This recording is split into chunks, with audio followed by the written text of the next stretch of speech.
ஆத்திசூடி இளம்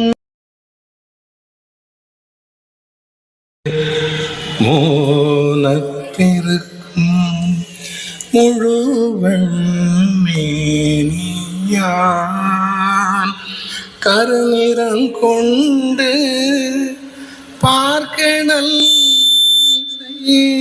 கிடப்போன் முகமது நபிக்கு மறையருள் புரிந்தோன் இயேசுவின் தந்தை என பல மதத்தினர் உருவகத்தாலே உணர்ந்துணராது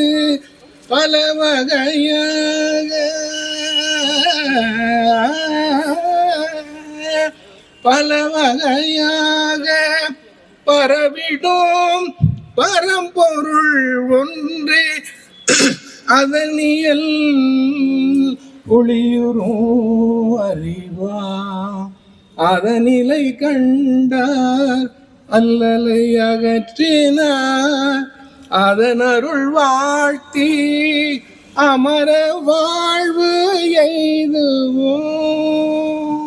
thank you. Thank you, Ravi.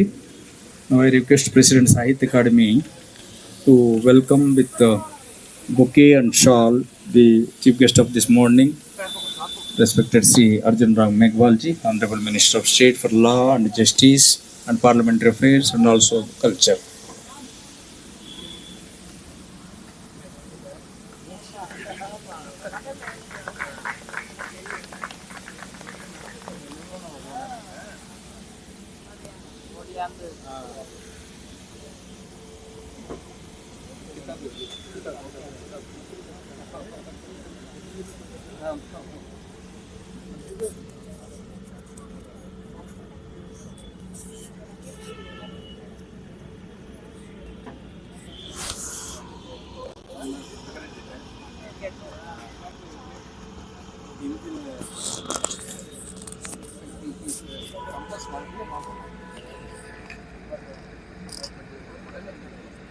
Respected Sri Arjun Ram Meghwalji, Honorable Minister of State for Law and Justice, Independent Charge, Parliamentary Affairs and Culture, Sri Madhav Kaushikji, President Sahitya Academy, Professor Kumar Sharmaji, Vice President Sahitya Academy, all the Honorable members of Sahitya Academy's Executive Board and General Council, respected Dr. S.L. Bhairappaji, respected Professor Chandrasekhar Kambarji, was a former president of Sahitya Academy, the writers and scholars who are participating in the Festival of Letters 2024, media personalities, also respected Dr. Pratibha Raiji, who is going to be a chief guest in the tomorrow's award presentation function, and my colleagues in the academy and friends.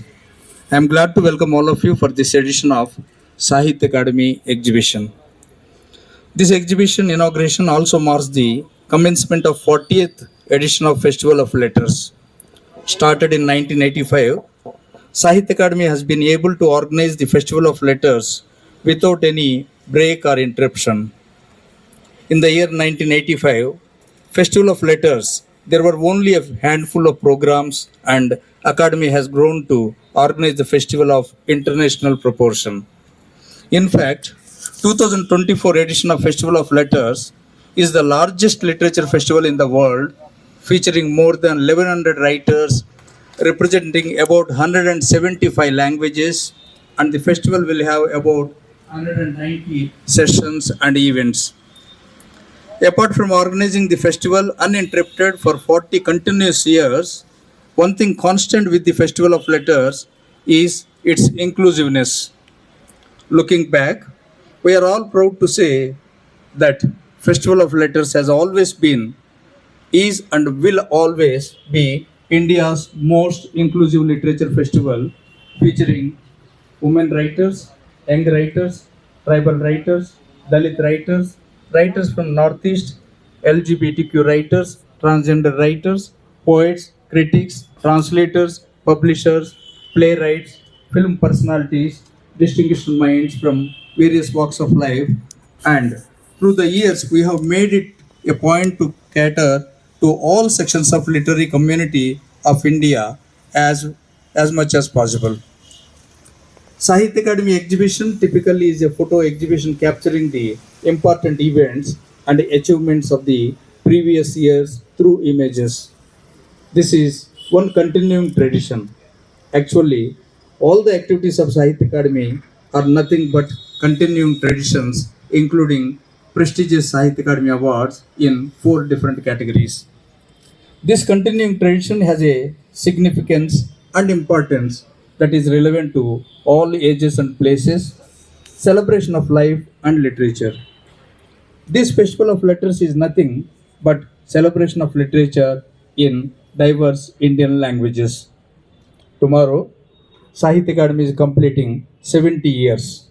And to highlight our commitment to Bharat and Indian literature and to showcase seminal movements, achievements, and triumphs over the past 7 decades in a series of photographs that we have displayed here. For the past 2 years, because of the support and encouragement of Ministry of Culture, Government of India, Sahitya Academy was able to organize Unmesha International Literature Festival in Shimla and Bhopal. All these achievements would not have been possible without the support and patronage of the writers of India, literary connoisseurs, our executive board and general council members, advisory board members, and staff through these 70 years. My salutations to every one of them. Before I conclude, I would like to share with all of you the details of the programs, publications, and awards of Sahitya Academy from January 2023 to December 2023. In 2023, Sahitya Academy organized 502 literary programs in all the 24 languages. That is, we organize one program in every 17 hours. Organized Asia's largest international literature festival, Unmesha, in Bhopal, with the help and support of Ministry of Culture, Government of India. Organized India's first ever differently abled writers meet in Delhi, which Honorable Prime Minister of India mentioned in his popular radio talk Man Ki Baat, and this program was inaugurated by none other than our Honorable Culture Minister, who is always a great support to the Sahitya Academy. And I have seen in the last few years, he will never say to Academy's invitation, though he has a busy schedule. Even now, he has to take 11 o'clock flight. He has scheduled everything for the Sahitya Academy. So kind of you. Thank you, sir. And also, Academy organized for the first of its kind 3-day Samskrita Samanvesha in Tirupati. Again, that was the support and help from Ministry of Culture. And that too, Honorable Prime Minister of India has mentioned in his monthly radio talk, Man Ki Baat. Published 456 books in all the 24 languages, including reprints. That is, we published one book in every 19 hours. Presented a total of 71 awards in 3 categories and presented 8 Bhasha Sammans for the contribution to unrecognized languages and research into classical and medieval literature of India, and added 1,584 books to its libraries, taking the total number of books to 3,09,021. Produced 3 documentaries on the eminent Indian writers, taking the total number of documentaries on Indian writers to 171, and organized and participated in 109 book fairs, exhibitions across India, and also participated in Frankfurt International Book Fair, and generated a total revenue of 14.19 crores through the sale of Academy publications in all the 24 languages in 2023. With these few words, I am glad to welcome all of you once again for this Academy Exhibition 2023 and the inauguration of Festival of Letters 2024. Namaskar, thank you so much. And now I request the President Sahitya Academy to say a few words and invite the Honorable Culture Minister to speak.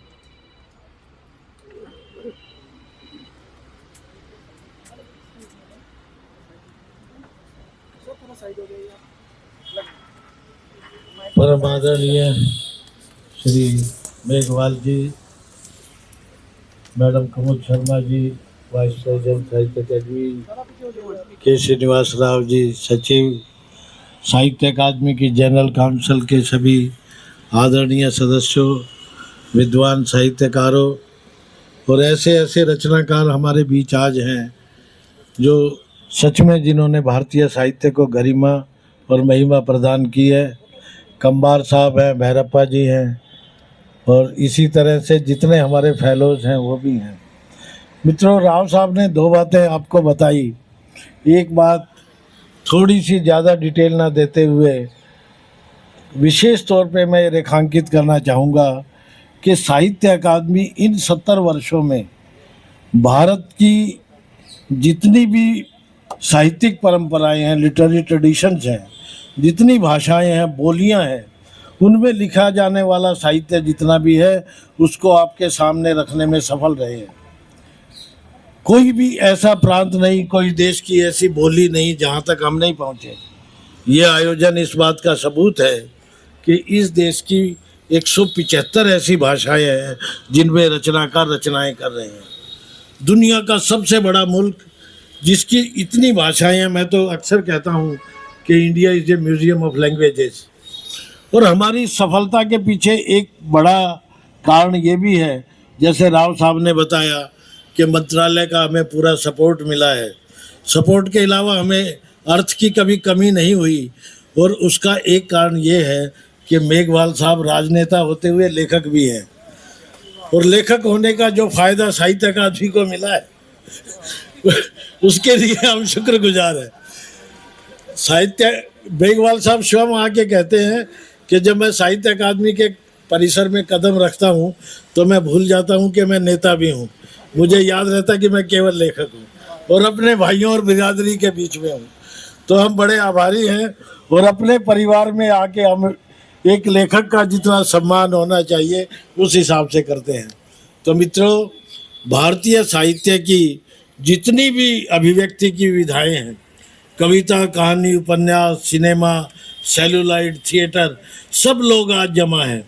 पहली बार ऐसा हिंदुस्तान में हुआ है कि इतने बड़े level पे इतने बड़े रचनाकारों को, इतने भाषा भाषी विद्वानों को हमने एक साथ एक मंच दिया है और ये दुनिया के सामने एक तरह का एक अजूबा लगेगा सबको कि इस देश की इतनी भाषाएं हैं, इतनी बोलियां हैं, इतने बड़ी संवेदना का स्तर है, इतनी बड़ी परिधि है उनकी सोच की, और फिर भी हिंदुस्तान इस सारी विविधता में एक है।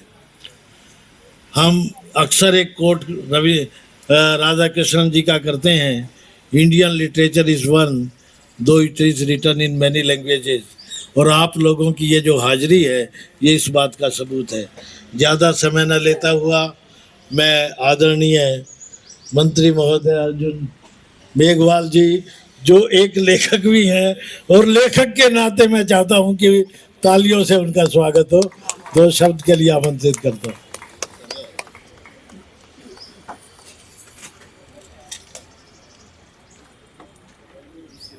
साहित्य उत्सव जिसको हम फेस्टिवल ऑफ लेटर्स भी कह रहे हैं, बहुत ही एक शानदार कार्यक्रम। और मुझे बताया गया है कि करीब 1100 से अधिक लेखक इसमें भाग लेने वाले हैं। ये कोई छोटा आंकड़ा नहीं है जी।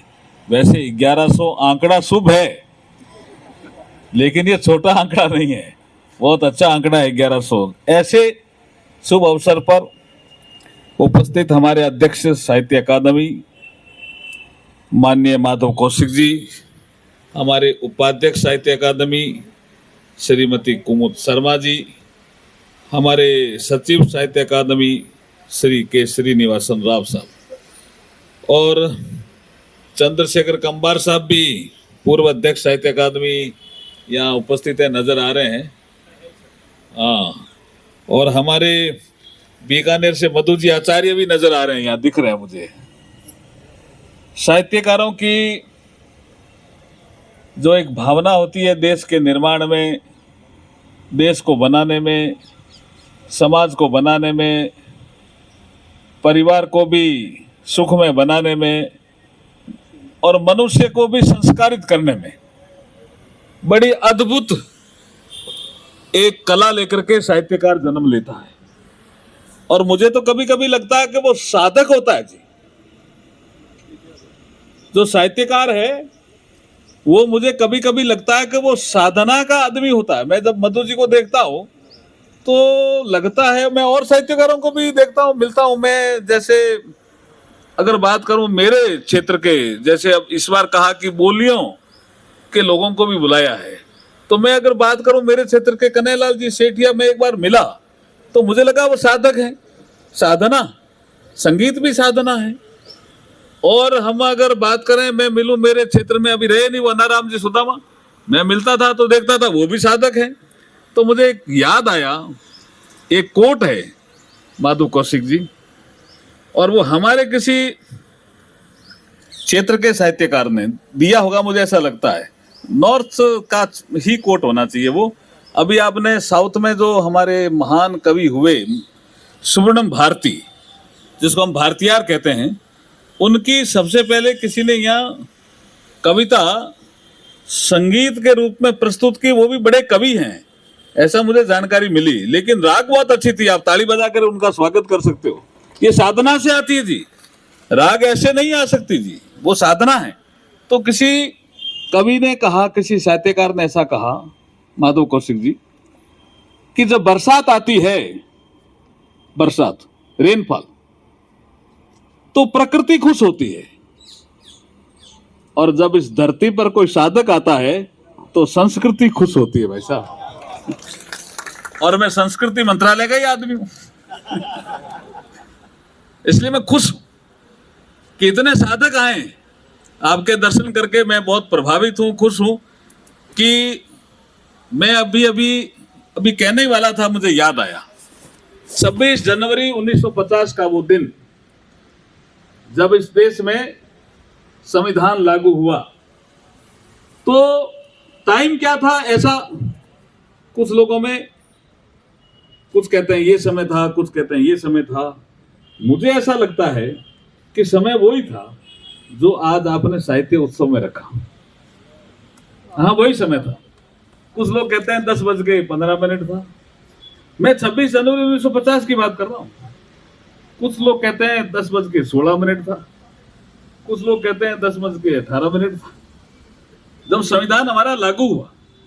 और मैं जब आया था तो मुझे मधु जी कह रहे थे कि मैं बहुत हॉर्न कर रहा था। मुझे लगता है प्रकृति ने वही संयोग बैठाया। और क्यों बैठाया, हमारी कुमुद जी शर्मा जानती होंगी क्यों बैठाया, आपके भी जानकारी में ला रहा हूं, हिंदी का विषय है इसलिए कि हम गणतंत्र में प्रवेश कर गए हैं 75वें साल में। ये गणतंत्र का 75वां साल है, अमृतकाल है।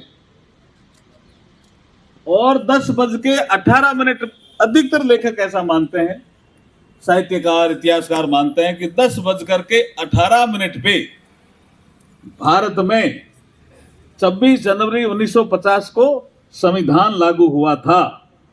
तो 26 जनवरी 1950 में लागू हुआ, 26 जनवरी 1924 में हम 75 साल में प्रवेश कर गए, तो हमारा गणतंत्र भी 75 साल का हो गया।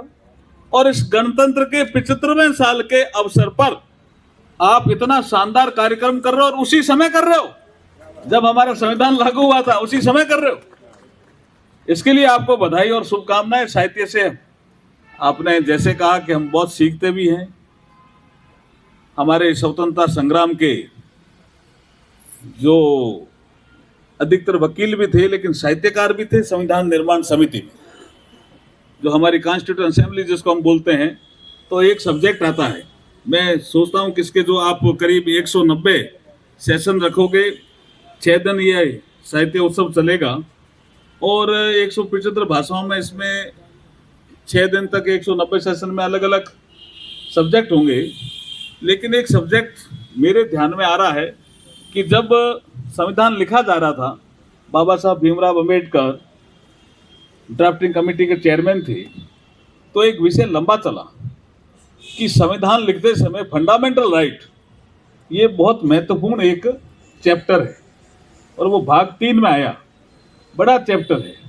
लेकिन स्वतंत्रता पहले आनी चाहिए या समानता पहले आनी चाहिए, इसमें बहस हुई थी।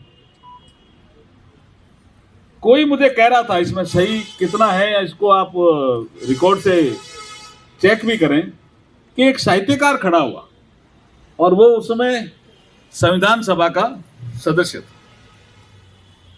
उसने कहा 1789 में जो लिबर्टी, इक्वलिटी, फ्रेटर्निटी आई थी, तो लिबर्टी महत्वपूर्ण है, हम आजाद हुए हैं, लेकिन हमारे देश में समानता सबसे ज्यादा महत्वपूर्ण है। इसलिए समानता का आर्टिकल पहले आया भाई साहब फंडामेंटल राइट्स में। ये साहित्यकारों का बड़ा योगदान है, छोटा योगदान नहीं है। We must take equality first. वो साहित्यकार खड़ा होकर के कहते हैं, ऐसा मैंने सुना है, मुझे भी किसी गुरुजनों ने ज्ञान दिया है, कि we must take equality first. जैसे ही हमारे समाज में समानता आएगी,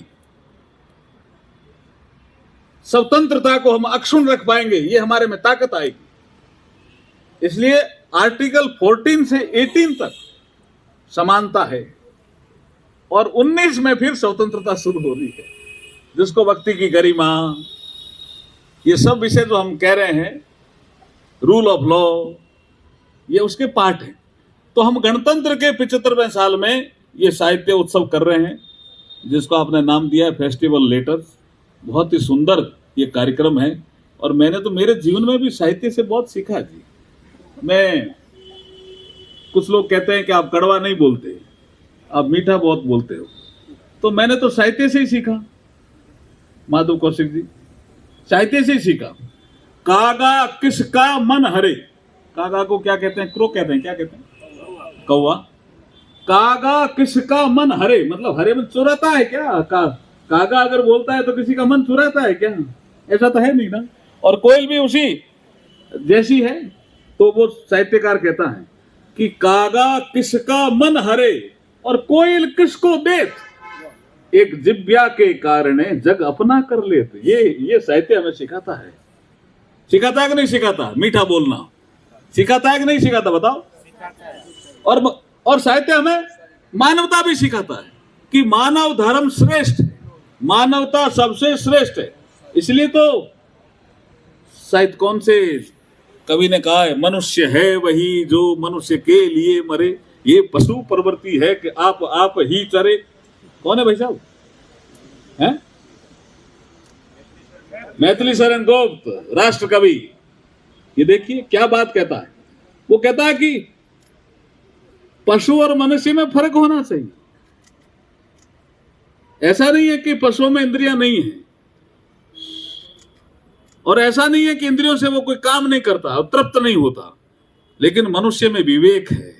इसलिए मनुष्य विवेकशील प्राणी है, उसको चिंतन मनन मंथन करना आता है। इसलिए वो श्रेष्ठ निर्णय लेता है, श्रेष्ठ समाज बनाता है, श्रेष्ठ परिवार बनाता है, श्रेष्ठ देश बनाता है। इसलिए साहित्यकारों के सम्मेलन में श्रेष्ठ भारत बने, ऐसी मेरी शुभकामनाओं के साथ मैं मेरी वाणी को विराम देता हूं। बहुत बहुत धन्यवाद, आप सभी आए, आप सबका आभार। अच्छा, एक विषय रह गया, मुझे अध्यक्ष जी कह रहे हैं कि आप लेखक भी हैं, बोला नहीं आपने। अब वो विषय मेरा थोड़ा पारिवारिक भी है। मैंने किताब लिखी है मेरी पत्नी पे। आप लोग कह रहे होंगे भी पत्नी से डरते होंगे, ऐसा नहीं है साहब। पत्नी ने मुझे सिखाया बहुत है, इसलिए लिखी है। और वो भी मैंने जब मेरी शादी के जब 50 साल पूरे हुए, तो मैंने वो पिता की पुस्तक लिख करके मेरी पत्नी को भेंट की। उसका नाम है एक सफर हम सफर के साथ। क्या नाम है? एक सफर हम सफर के साथ।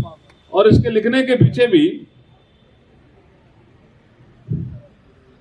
क्या कुछ 2-4 मिनट इस पे बोल सकते हैं क्या?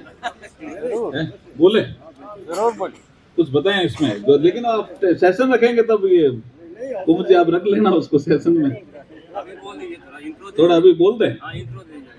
देखिए, मैं कभी एक बार जब मैं एक IAS ऑफिसर था, तो एक ट्रेनिंग में गया। तो वो बहुत प्रेस्टिजियस इंस्टीट्यूशन थी मैनेजमेंट की। तो उसमें 3 घंटे का एक पेपर था कि लक और लेबर में से लक को महत्वपूर्ण मानते हैं या लेबर को मानते हैं। और अंततः उन्होंने कहा कर्मशील समाज है इसलिए लेबर ही महत्वपूर्ण है। वो 3 दिन का एक कार्यक्रम था, लेकिन 3 दिन का एक कार्यक्रम और था, 2 पेपर लिए थे उन्होंने। हम करीब करीब 100 ऐसे IAS डायरेक्ट रिक्रूटी और प्रमोटी एक जगह मैनेजमेंट इंस्टीट्यूट में इकट्ठे हुए थे। तो उसमें कहा भी आप सफल हो, ठीक है, आपकी लक भी काम आया होगा, लेबर भी की होगी, लेकिन इस सफलता के पीछे किसी एक व्यक्ति का जिसका हाथ हो, वो आपको ये 3 घंटे में एक नाम लिखना है। तो ये बड़ा कठिन काम था कि 3 घंटे सामने हो, एक पूरी कॉपी सामने हो।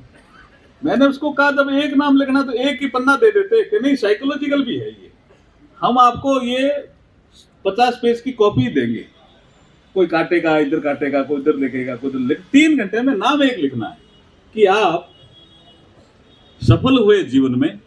तो एक व्यक्ति का जिसका हाथ है, उन्होंने उदाहरण देकर भी समझाया, भाई आप गुरु का नाम लिख सकते हो, माँ का भी लिख सकते हो, ऐसे उदाहरण देकर भी समझाया। तो मेरे हाथ में वो पुस्तिका आ गई, पेन भी उन्होंने अलग रंग का दिया था, पता नहीं क्या, एक टेस्ट ले रहे थे, और आगे लिखा कि सीरियल नंबर 1, इसमें नाम एक ही लिखना है, आगे आपका उस व्यक्ति से संबंध क्या है ये भी लिखना है, बस इतना लिखना है, और घंटे वो 3 है आपके पास। तो साहब कोई 5 मिनट में लिख के उठ गया, कोई 10 मिनट में, कोई 15 मिनट में।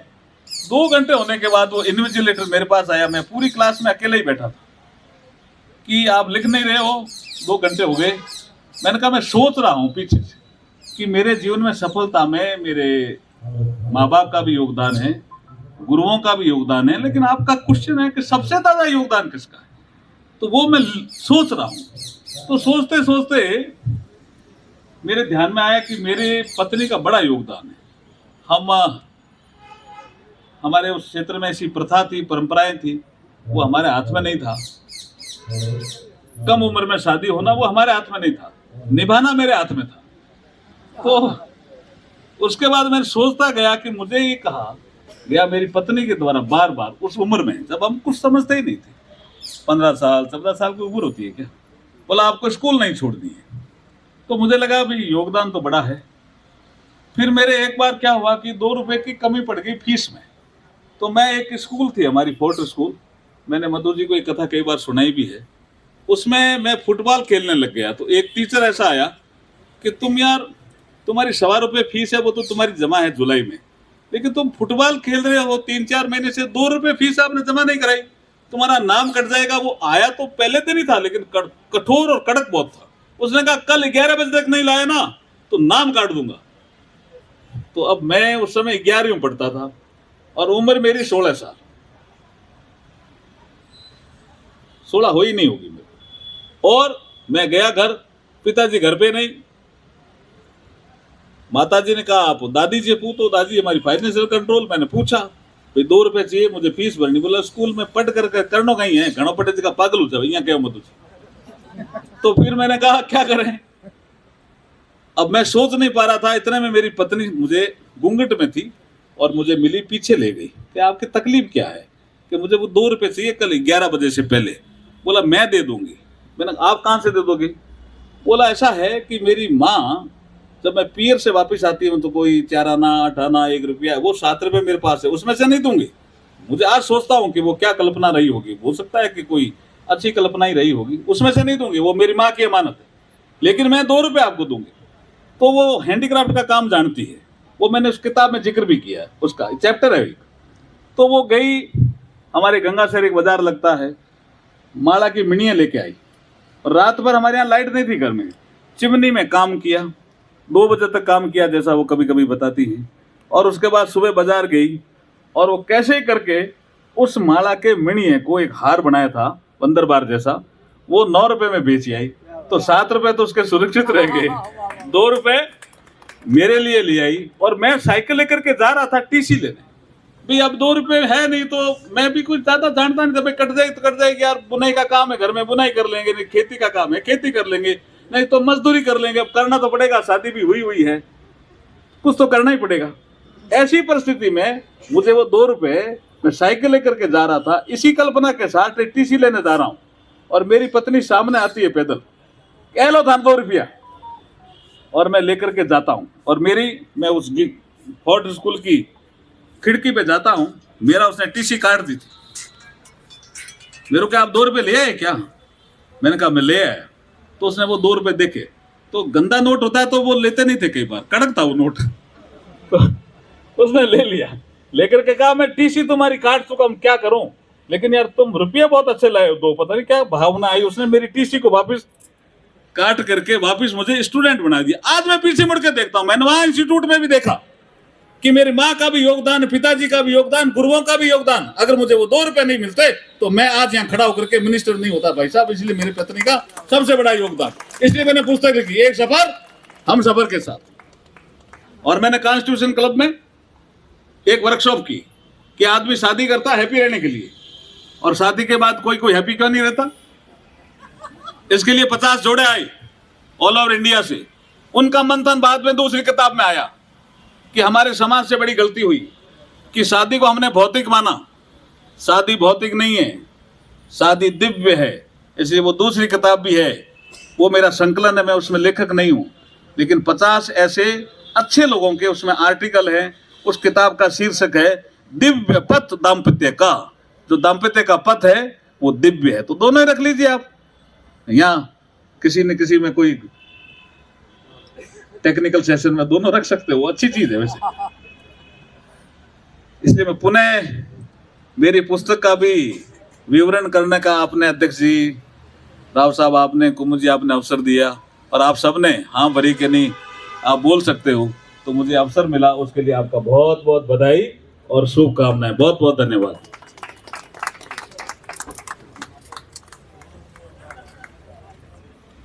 बहुत बहुत धन्यवाद है सर, आपकी आज इस संक्षिप्त बात को प्रेरणा लेके मुझे लग रहा है कि बहुत सारे किताब लिखने लगेंगे हमारे लेखक समुदाय। और मैं इस कार्यक्रम का अंतिम में प्रोफेसर कुमुद शर्मा जी, वाइस प्रेसिडेंट साहित्य अकादमी से 2 शब्द बोले, हम लोग उद्घाटन में चले जाएंगे।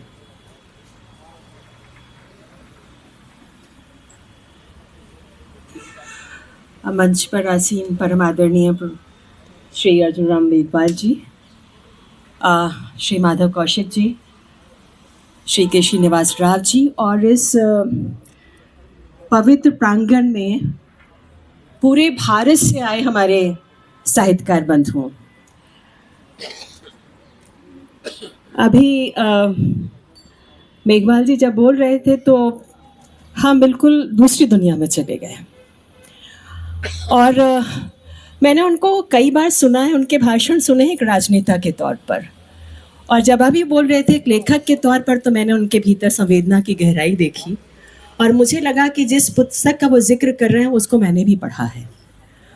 और वो पुस्तक अगर और लोग पढ़ लेंगे तो मुझे लगता है कि संस्मरण लिखने की जो एक हमारे यहाँ जो एक तरह की परंपरा चल रही है, और आत्मकथा लिखने की जो परंपरा चल रही है, उसमें बहुत सारी ऐसी चीज़ें हैं कि हम केवल विरोध देखते हैं, प्रतिरोध देखते हैं, लेकिन समन्वय और सहयोग को कई बार नहीं देख पाते। तो मुझे लगता है कि ये भी एक दिशा लोगों को मिलेगी। ये उत्सव 6 दिनों तक साहित्य अकादमी साहित्य उत्सव का आयोजन कर रही है। बहुत बड़ा उत्सव है, जैसा कि बताया भी सचिव जी ने कि 1100 के आसपास विद्वान इसमें भाग ले रहे हैं। 190 सेशन चलेंगे, 175 से अधिक भाषाओं का प्रतिनिधित्व होगा। ये अपने आप में एक बहुत अनोखा साहित्य उत्सव होगा जिसमें पूरे भारत का प्रतिनिधित्व होगा, हमारी जो तमाम भारतीय भाषाएं हैं और उनका जो साहित्य है उसका प्रतिनिधित्व होगा। और ये उत्सव जो है, ये साहित्य उत्सव, मैं कहना चाहूँगी सृजन का उत्सव है, साहित्य और कला का उत्सव है। ये उत्सव है, जैसा कि मानवता से जोड़ा मेघवाल जी ने, ये उत्सव है मनुष्यता को आवाज़ देने का। ये उत्सव है भारत के आंचल में बसे हुए, गुने हुए, गुथे हुए राग और महाराग हैं, उनसे जुड़कर आदमियत को आवाज़ देने का। और मुझे उम्मीद है कि इन 6 दिनों तक चलने वाले साहित्य मंथन के बाद जब हम सब यहाँ से जाएंगे तो हम शब्दों की गूंज को लेकर के अपने साथ जाएंगे, और शब्दों की गूंज, साहित्य की गूंज जो यहाँ बिखरेगी, उसके आलोक में संस्कृति का सत्य और सातत्य भी ढल कर आएगा। और जब कभी कभी हमें सुनाई पड़ता है कि क्या हम साहित्य के खात्मे के युग में तो नहीं जी रहे हैं, और मुझे उम्मीद है कि इस 6 दिन तक चलने वाला साहित्य उत्सव इस बात को प्रमाणित करेगा कि जब तक हमारे भीतर सांस है, हमारे हृदय में स्पंदन है, तो साहित्य कभी खत्म नहीं होगा। और ये उत्सव हम सब के भीतर सृजन के प्रति उत्सुकता भी जगाएगा, उत्कंठा भी जगाएगा, और हम इसकी सफलता की उम्मीद करते हैं आप सबकी भागीदारी के साथ। बहुत बहुत धन्यवाद। और मेघवाल जी इतने व्यस्त अपने शेड्यूल पे से यहाँ समय निकाल करके आए, और जब हम उन्हें आवाज़ देते हैं वो हमारे साथ मौजूद होते हैं। बहुत बहुत धन्यवाद आपका। अध्यक्ष जी का, सचिव जी का बहुत बहुत धन्यवाद। आप सबका बहुत बहुत धन्यवाद।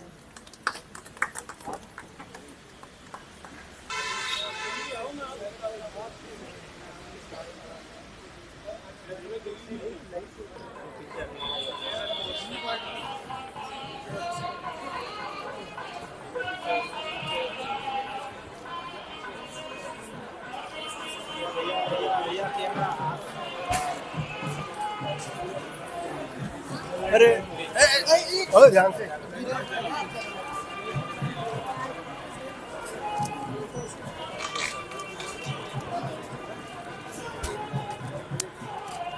थोड़ा एक मुझे यहाँ सर थोड़ा देर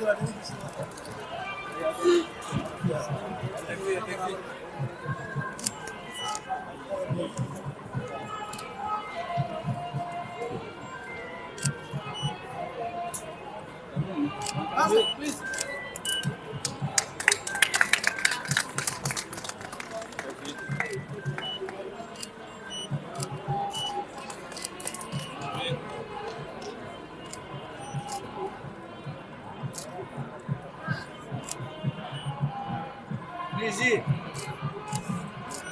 जी